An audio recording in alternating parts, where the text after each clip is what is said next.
It's a beautiful day in the neighborhood. Reaction video 171. Day in the neighborhood. My brothers and sisters, hope y'all doing good on this Sunday afternoon, man. Or Sunday night, or Monday morning, or Thursday evening. Whenever you see the video, man, I hope you're doing well out there.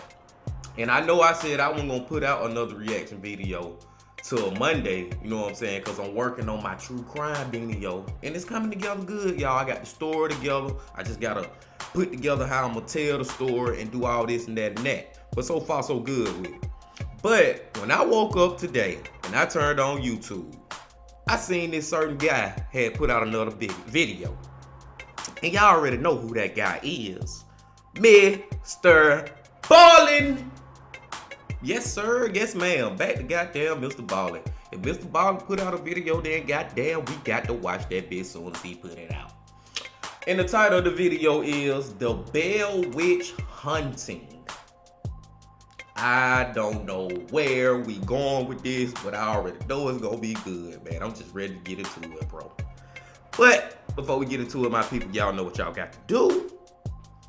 Get whatever you may need. Get what you need. We back to MrBallen, my people. Y'all got what y'all need? Y'all ready to go? Then let's fucking go. One night, 4 young brothers were sleeping in their bedroom in their little house in Tennessee when they started to hear what sounded like a rat gnawing on one of their bedposts. So the 2 oldest brothers climbed out of their bed to go find this rat, but the second their feet touched the wooden floor, the gnawing sound stopped. The boys checked the room, they checked the bedposts, there was no sign of any rat, and so eventually the 2 oldest brothers just kind of shrugged it off and got back in bed. But when they closed their eyes again, the gnawing sound filled the room again, except this time it was louder and more frantic. Little did they know, these sounds were just the beginning of a multi-year-long nightmare that they and the rest of their family would have to endure. Their terrifying story is known as the Bell Witch Haunting, and it is considered to be one of the most frightening documented hauntings of all time. And today, I'm going to share their story with you. But before we get into the Bell Witch Haunting, if you're a fan of the strange, dark, and mysterious delivered in story format, then you've come to the right place because that's all we do, and we upload once a week. So, if that's of interest to you, please ungold the like button's goldfish crackers. Also, please subscribe to our channel and turn on all notifications so you don't miss any of our weekly uploads. Okay, let's get into today's story.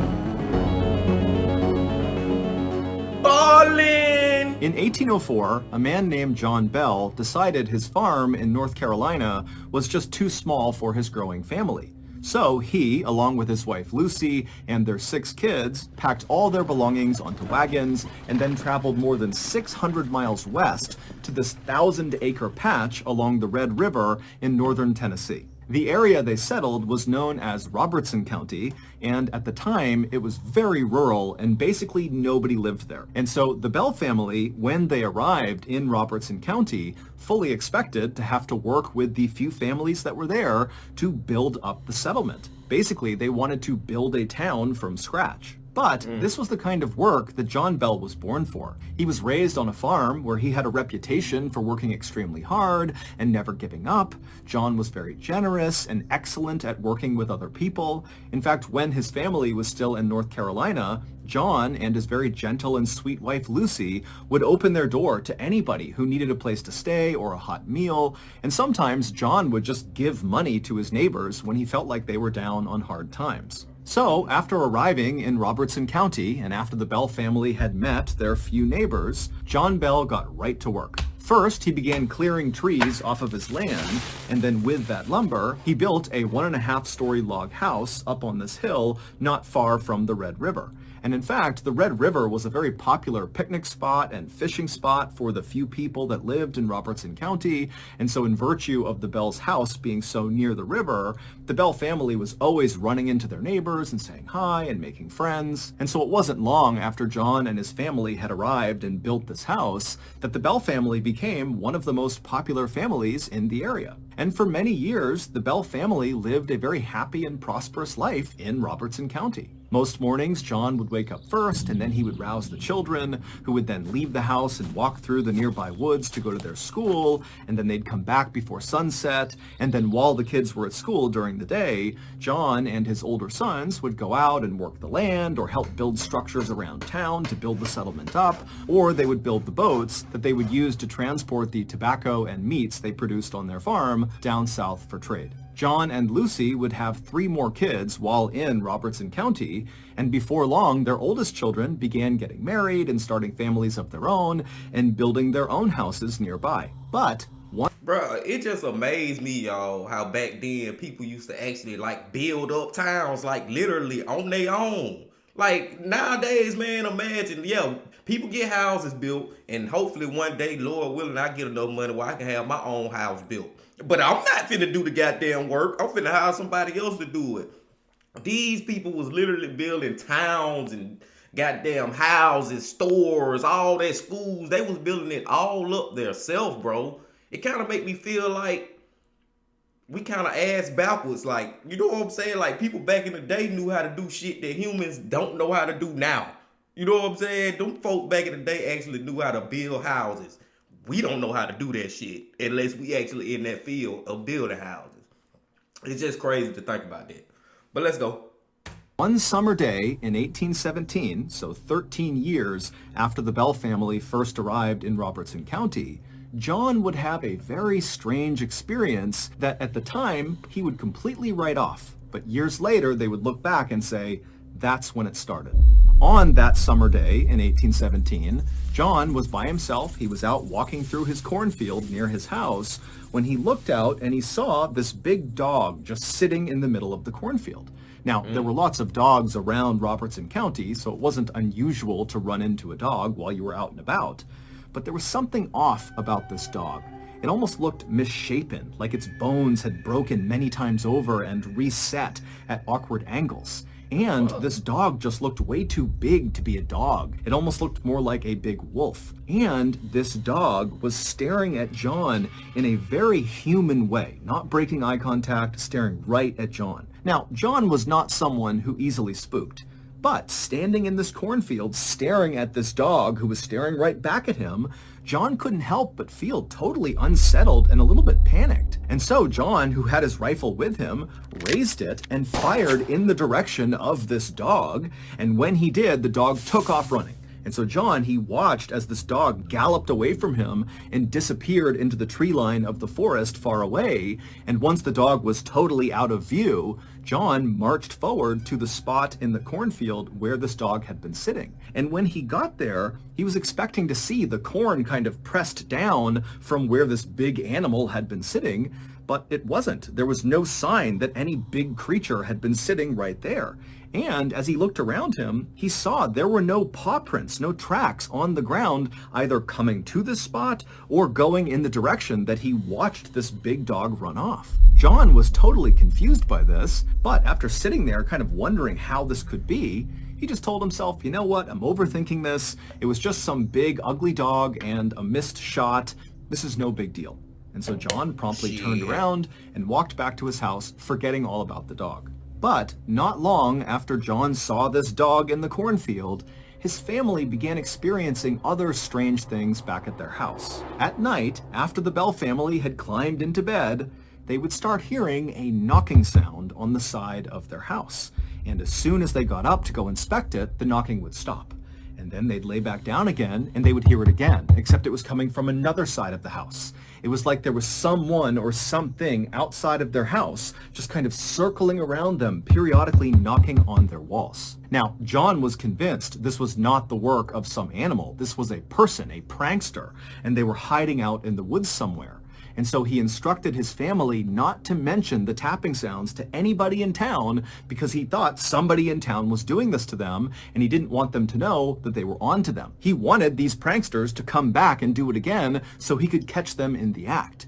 But over the course of several weeks, the tapping continued, and every time John would lay in wait and try to run out and see who was there, there'd be no one. And there'd be no tracks anywhere around the house indicating that anyone had ever been there.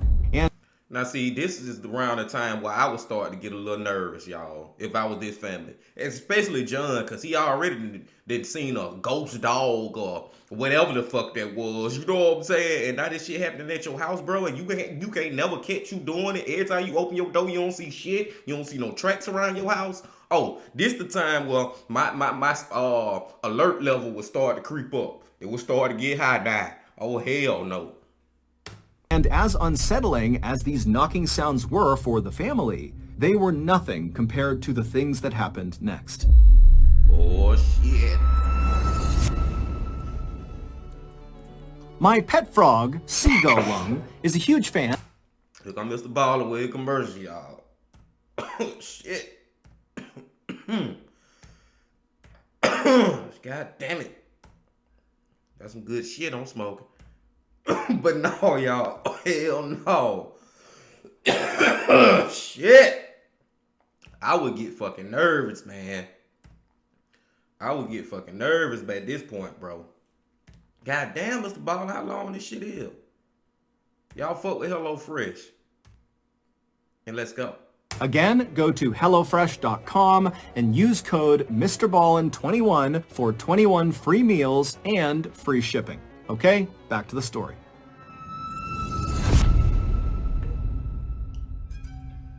One Sunday night in May of 1818, so roughly 1 year after John had seen that big dog in the cornfield and a couple of months after the knocking on the walls had begun in the Bells household, 4 of John's sons were asleep in their bedroom inside of their home when they woke up to the sound of what sounded like a rat gnawing on one of their bedposts. Now, these boys were sleeping in 2 bunk beds, and the 2 oldest brothers were sleeping on the lower bunk. And so they instinctively got up, stepped onto the floor to go find this rat, but the second they stepped onto the floor, the gnawing sound completely disappeared. The 2 boys searched the room for this rat, they couldn't find it, and when they checked all of the bedposts, there was no sign that any of them had been gnawed on. So the 2 older brothers finally just kind of shrugged it off and climbed back in bed.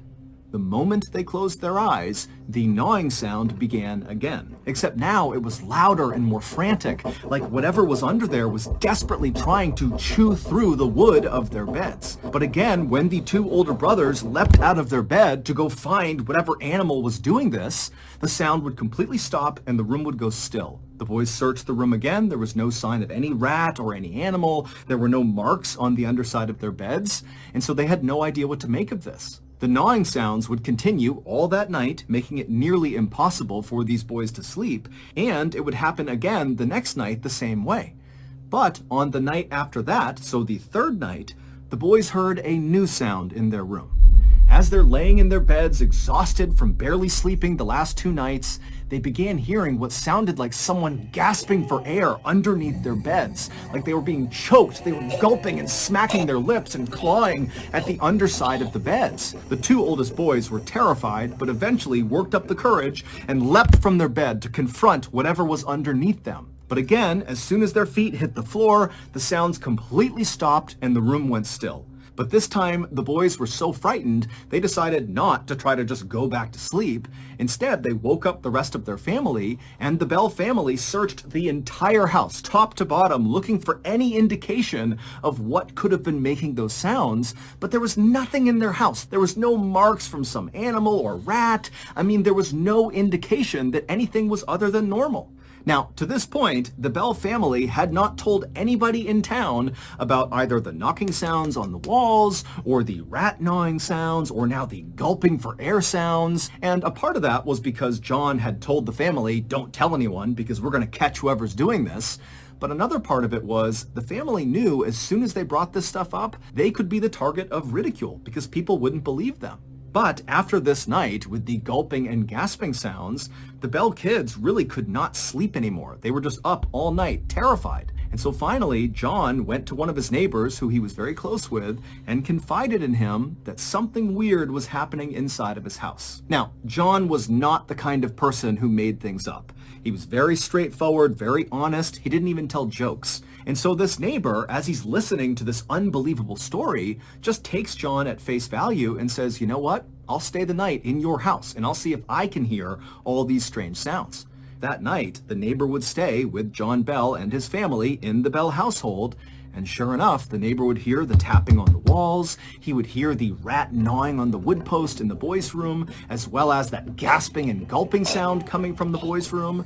And this neighbor was so terrified that he did not last the night in John's house. He left in the middle of the night to go back to his house. Hey, that motherfucker, that goddamn neighbor said, oh, hell no, I'm going back to my motherfucking house. Fuck that shit. That motherfucker said, fuck that. Yeah, y'all can have this, bro. I got to go home. I'm going home. Shit, I believe you, bro. I believe you. You went lying. You went lying. See you later. Deuces. Hell no, brother. For real, y'all. What y'all think this shit is? This just a hunting? Or y'all think that we're going to actually get an explanation for it at the end of the video?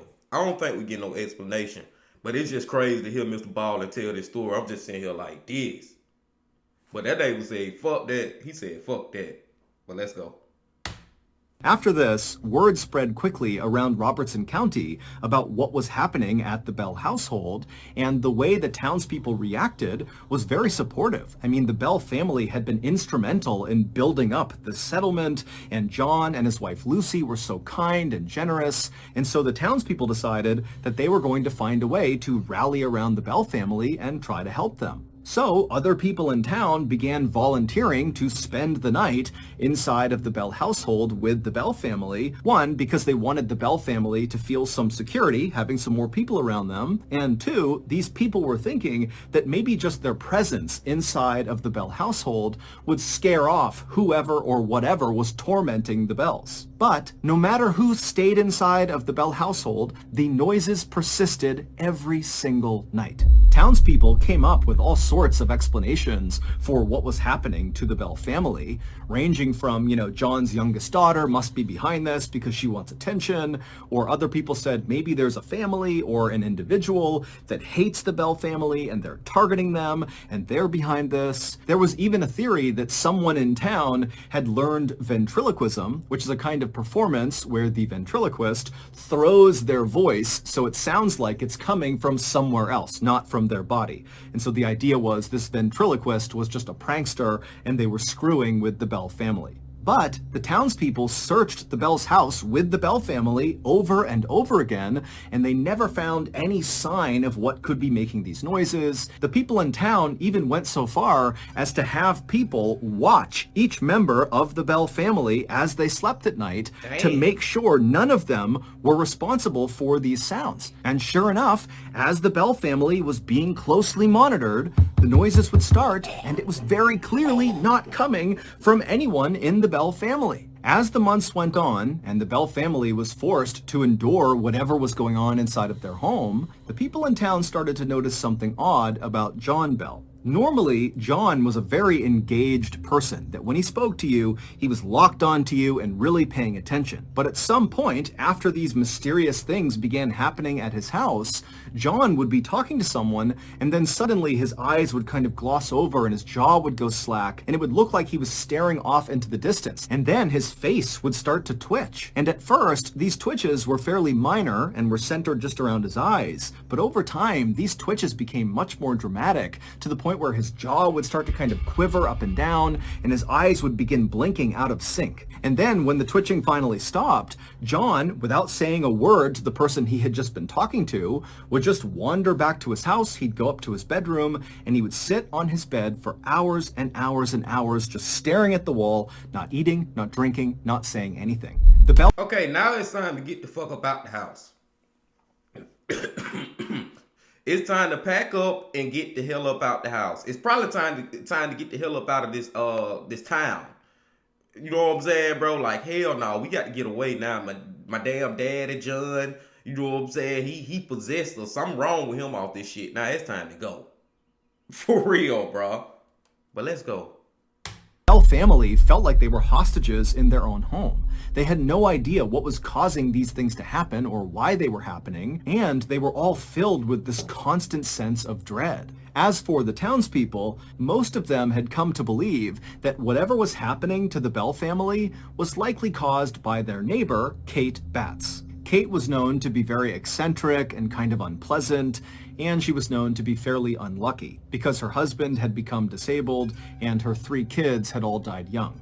Kate also had this strange habit of using really big, complex words in her conversations, but she misused the words, and so everything she said kind of sounded off. Townspeople would talk about Kate Batts' witch, and they started referring to whatever was causing these strange phenomenon at the Bell household as just Kate. However, when Kate found out about this, she was totally offended and said she had nothing to do with whatever was happening to the Bells. By September of 1820, the terrifying happenings at the Bell household had been going on for 3 years, and somehow the Bell family had just learned to live with it. However, John Bell was not doing good. It was like the longer these strange things were happening, the more and more John seemed to become a shell of his former self. His sudden dazes and twitching fits began to happen more and more frequently, and the time he would spend afterwards sitting in his bedroom staring at the wall in silence would go on longer and longer and longer. In private, John would tell his wife, Lucy, that he believed someone or something was torturing him to death. And then one day, as John was getting sicker and sicker, one of his daughters, Esther, left the house to go gather up some eggs in the hen house, which was across the lane from where the Bell house was. And so she left the house, she crossed over the road, she began walking up towards this hen house, and as she was walking, she heard what sounded like someone moving behind her. And so she turned around and she saw there was this woman dressed all in black with her head down, walking slowly down the road she had just walked on towards her house. So she's basically walking exactly where Esther had just come from, but Esther had not seen her until just now. So she wasn't really sure how this woman had arrived on the road, but Esther wasn't worried. She looked at this woman, she didn't recognize her, but just assumed she was somebody from town, and that was it. And so Esther wasn't worried? Huh? All this shit been going on at your house, and this lady in all black, you don't know where the fuck she came from, and you ain't worried? The fuck? Shit, man. Esther turned away from this woman and walked the rest of the way up to the hen house. She went inside, she got the eggs in her basket, and then when she came back outside again and she was back on that road, now facing in the direction of her house, she saw this woman in black with her head down was still trudging along slowly, now much closer to the Bell household. And so Esther, she began walking down the road, looking at this woman, trying to figure out who she was, and as she got closer and closer, she realized she recognized her as somebody from the village. This was a neighbor of hers. And so Esther yelled out a friendly hello. But this woman in black with her head down didn't turn around, she didn't react, she just kept on slowly walking down the lane towards the Bell house. And so Esther began walking a little bit faster, getting closer and closer to this woman, and she yelled out a few more times, "Hey, hello, how are you?" But each time, this woman in black just appeared not to hear Esther. And Esther, she's looking around, and there's nobody else out. It's just her and this woman who's now about 15 feet away from her. And so Esther starts to feel really uncomfortable about this woman. And so Esther just stops on the road and stares at the back of this woman. And the second Esther stopped, this woman who was trudging along also suddenly stopped. And then she reached up with her hands, her back is still to Esther, and she took her bonnet off of her head. A bonnet is a type of hat. and then she dropped the bonnet on the ground, and right away this woman's black matted hair kind of tumbled down over her back. And then this woman, without moving, began reaching up and stroking her hair, running her fingers through her hair as if she was trying to comb it out. And so Esther is watching this, kind of wondering what's going on here. And so Esther began walking slowly closer and closer to this woman to make sure she was okay. But with each step that Esther took towards this woman began running her hands faster and faster through her hair until it almost looked impossible. She was moving so fast. And then Esther realized with horror that she wasn't just combing her hair. This woman was grabbing clumps of her hair and pulling them out of her head. In fact, Esther could literally hear the hair being ripped from this woman's scalp. And so before long, there was hair all over the ground around this woman. And so Esther at this point is terrified. She thinks there's something wrong with this woman. And so she runs around this woman without looking at her, charges into her house, which is right in front of this lady. She goes inside, she locks the door behind her. And then Esther calls out for one of her sisters who was home and said, come here, come here. And the two of them went to the front window and they look out onto the road and they see the woman. She's still there in the same spot, ripping her hair out, but Esther makes eye contact with this woman. And the second that happens, the woman freezes. Her hands are still in her hair and she's looking directly up at Esther. And Esther and her sister, they're kind of taken aback by the way this woman is looking at them. And then this woman slowly brings her hands down and she's staring up at Esther the whole time. And then she turns suddenly and walks around the side of the property out of view of Esther and her sister. And so Esther and her sister, they shriek, they leave the front window and they run over to the side window where this woman was heading. And they saw this woman climbing up and over their fence, getting into their side property. And behind her were now 3 children who they had not seen before, just marching right behind this woman in black. And so this woman and these 3 children, in plain sight of Esther and her sister, they walk into this grove of trees on the Bell property. And so Esther and her sister, they're just staring. They have no idea what's happening. And then one by one, the woman first, then each of the children climbed their own trees. And then once all 4 of them were up in these trees, they turned around so they were all looking directly at Esther and her sister. And then they all began swaying with their bodies in the trees, getting these trees to bend and wave hard left and right. And so Esther and her sister are horrified, and as they're staring, Esther's husband just happens to come through the front door. And so Esther yells for him to come over here and look out the window. Look what they're doing out there. And so Esther's husband, he runs over to the window and he looks out, but he can't see the woman or the 3 kids. He can only see trees swaying unnaturally left and right. And so Esther and her sister, they realize he's not seeing what we're seeing, what's happening. And before long, they're screaming. The husband's trying to figure out what's going on. And finally, the trio just ran from the window, went out the back door, and ran around to the side yard to go confront this woman and these children. But when they got out to the grove of trees, the woman, the kids, they were gone, and there was no tracks anywhere on the ground to indicate that anybody had been there recently. I know it's a little too late to say I figured it out, but god damn it, I see it now. I think I see it. I still could be wrong. But that family was possessed. Like, that family was on some shit. And I ain't saying no shit like that. I'm saying, like, I believe they was the only ones. Well, no, that don't work. That theory don't even work. I'm thinking from what MrBallen just saying right there, how the husband couldn't see them children and the lady, but the 2 sisters could. I was thinking the family is just the only ones who could see the shit, but that don't work because they actually brought over neighbors who was hearing noises in the house. So I'm still just lost as fuck. Let's just go. Not long after this incident, sometime in October of 1820, John Bell and one of his sons were out for a walk on their farm. And as they walked, suddenly John stopped and threw his hands up to his face as if he was protecting himself from someone trying to hit him. And then all of a sudden, John's face just went totally slack and his body began to contort into these horrible, grotesque angles, and his back began to arch so far it looked like his back would break. And so John's son, he's watching this happen. He has no idea what to do. And so he just runs over and grabs his dad and tries to pull him upright. And as he does this, this horrifying shriek fills the air. John's son has no idea where it's coming from, but it's so loud it stops him in his tracks. And then as fast as all of this had happened, it all stopped. John was back to normal, laying on the ground, coming to, and the shrieking was gone. It was silent on their farm. And so John's son turns to his dad, and he sees John is crying on the ground. And he says to his son, "I don't have much time left." John's son would help him up, and then the two of them silently just walked back to the house, and John went straight to bed. A few weeks later, on the morning of December 19th, 1820, John didn't come down for breakfast, and so his family went up to his bedroom to make sure he was okay.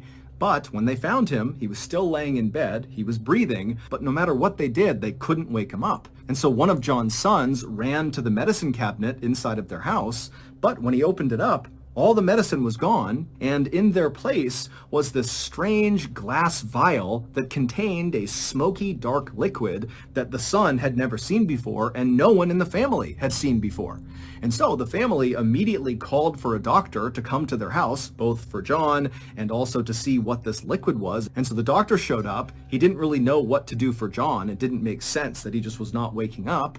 And then the doctor checked on this liquid and he said, "You need to test this on some farm animals to make sure we know what it does." And so the family went out and found a stray cat, and they force-fed it some of this liquid, and within minutes, the cat had died. The Bell family swore they had not put that vial in the medicine cabinet. They had no idea what it was or how it got there. As for John, he would not wake up that day, and in fact, the following morning, when he was still in bed, he died.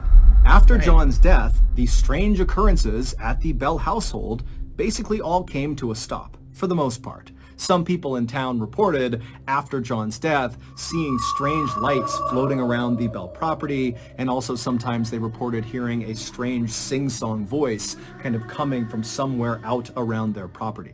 John's wife, Lucy, would remain inside of that house until 1838, when she passed away. Today, there's nothing left of the Bell household. However, there is a cave on their property, an underground cave, and people swear that's where whatever tormented the Bells came from. So that's going to do it. If you got something out of today's episode, maybe it did come from that fucking cave. If that cave was down there way back when they was living there, you know what I'm saying? Oh man, I be hating these type of stories, bro. MrBallen would give me chills, y'all, at one point. That motherfucker would give me chills, man. I be hating these type of stories because I just don't know, bro. If I just had to take a guess,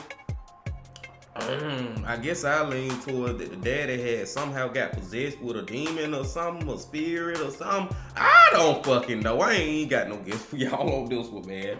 I swear I ain't got one on this one, man. This shit here was just crazy, bro. The Bell Witch hunting, man. MrBallen, man. Once again, baby. And I thought I had figured it out, y'all. I thought I had figured it out. I was like, okay, if that husband ain't seeing it, but they seeing it, that mean that the family just cursed. But no, it was people in the town, neighbors coming to spend the night, watching over them, bro. Making while they sleep, and still goddamn no sounds and shit still going on. This was crazy. I ain't got no answers, man. It ain't gonna hold y'all no longer, bro. Appreciate y'all coming back and fuck with me, man. Hey, y'all be on the lookout for True Crime Video number 3. Finna go work on that after I edit this and all that good stuff like that. But y'all just make sure y'all hit that like button for me and come on back for the next video. But until then, my friends, one more thing to say. Love, peace, and happiness. Stay safe. Don't stop. Keep going. Yeah.